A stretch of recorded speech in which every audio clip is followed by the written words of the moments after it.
Chapter 23. And Paul, earnestly beholding the council, said, Men and brethren, I have lived in all good conscience before God until this day.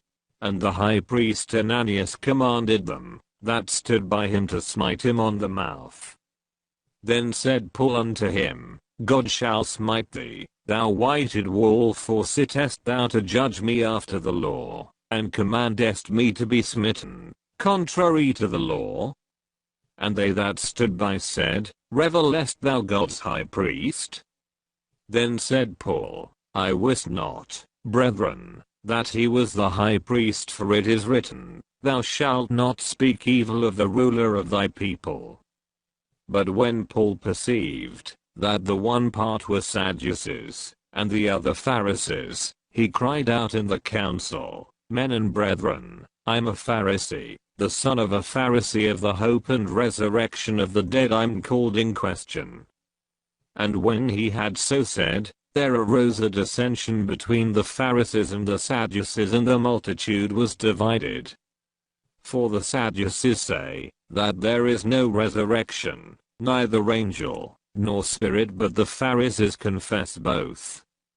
And there arose a great cry, and the scribes, that were of the Pharisees' part, arose, and strove, saying, We find no evil in this man, but if a spirit or an angel hath spoken to him, let us not fight against God. And when there arose a great dissension, the chief captain, fearing lest Paul should have been pulled in pieces of them, commanded the soldiers to go down, and to take him by force from among them, and to bring him into the castle. And the night following the Lord stood by him, and said, Be of good cheer, Paul, for as thou hast testified of me in Jerusalem, so must thou bear witness also at Rome. And when it was day, certain of the Jews banded together, and bound themselves under a curse, saying that they would neither eat nor drink till they had killed Paul. And they were more than 40 which had made this conspiracy. And they came to the chief priests and elders, and said, We have bound ourselves under a great curse, that we will eat nothing, until we have slain Paul. Now therefore ye with the council signify to the chief captain, that he bring him down unto you tomorrow, as though ye would inquire something more perfectly concerning him, and we, or ever he come near, are ready to kill him. And when Paul's sister's son heard of their lying in wait, he went and entered into the castle, and told Paul. Then Paul called one of the centurions unto him, and said, Bring this young man unto the chief captain, for he hath a certain thing to tell him.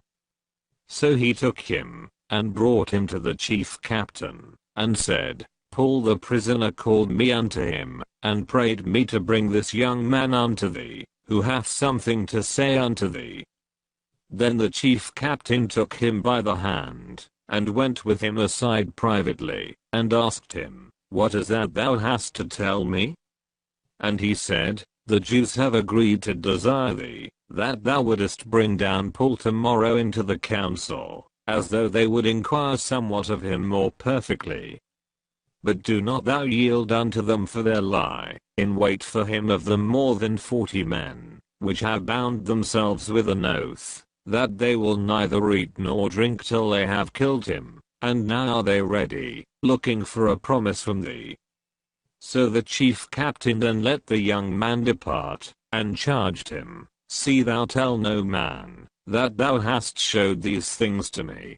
And he called unto him 2 centurions, saying, Make ready 200 soldiers to go to Caesarea, and horsemen 70, and spearmen 200, at the 3rd hour of the night.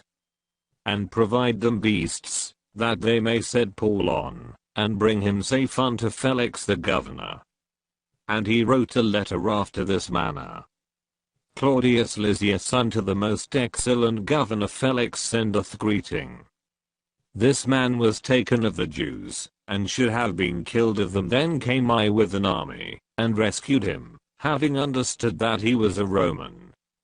And when I would have known the cause wherefore they accused him, I brought him forth into their council, whom I perceived to be accused of questions of their law, but to have nothing laid to his charge worthy of death or of bonds. And when it was told me how that the Jews laid wait for the man, I sent straightway to thee, and gave commandment to his accusers also, to say before thee what they had against him. Farewell. Then the soldiers, as it was commanded them, took Paul, and brought him by night to Antipatris.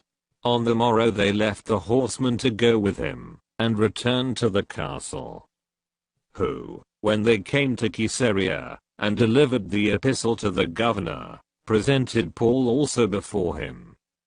And when the governor had read the letter, he asked of what province he was. And when he understood that he was of Cilicia, I will hear thee, said he, when mine accusers are also come. And he commanded him to be kept in Herod's judgment hall,